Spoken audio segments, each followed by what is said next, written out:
ایک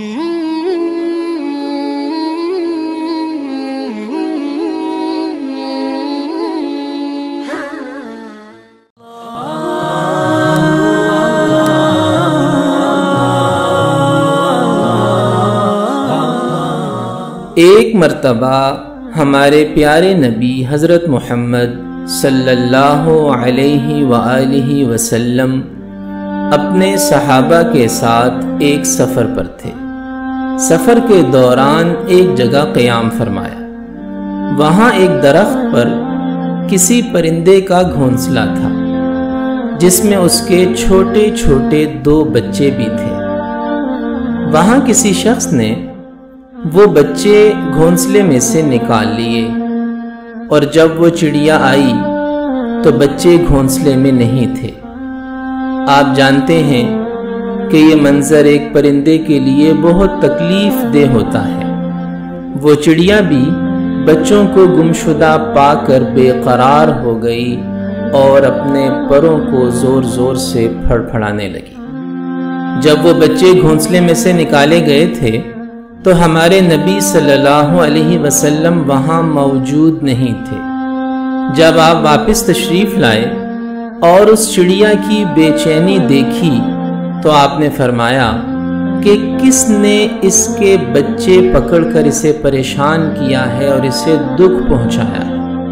پھر آپ صلی اللہ تعالی علیہ وسلم نے حکم دیا کہ اس کے بچے واپس اس کے گھونسلے میں رکھ دو۔ آپ کے حکم کی فوراً تعمیل ہوئی اور وہ بچے گھونسلے میں واپس رکھ دیے گئے۔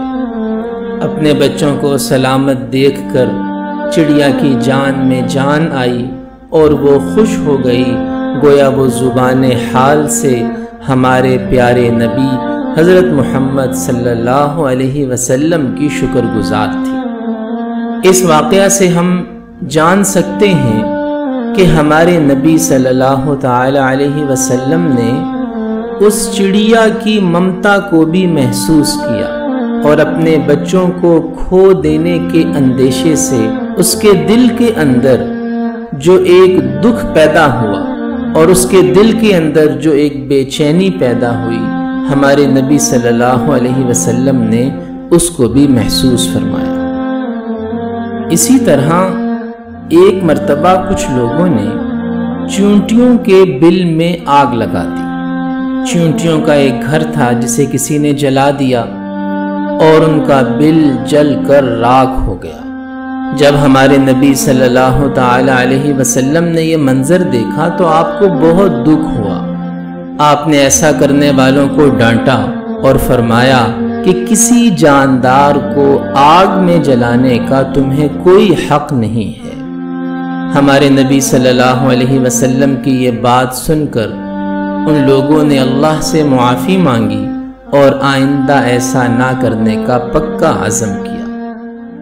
ان دونوں واقعات سے ہم سمجھ سکتے ہیں کہ ہمارے پیارے نبی حضرت محمد صلی اللہ علیہ وسلم اللہ کی اس بے زبان مخلوق کے ساتھ بھی کس قدر رحمت کا معاملہ فرمانے والے تھے۔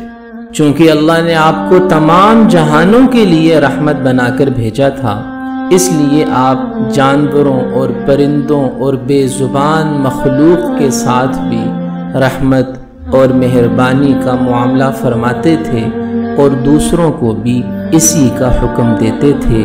یہ دونوں واقعات حدیث کی مشہور کتاب سنن ابی داؤد میں حدیث نمبر 2675 پر نقل کیے گئے ہیں۔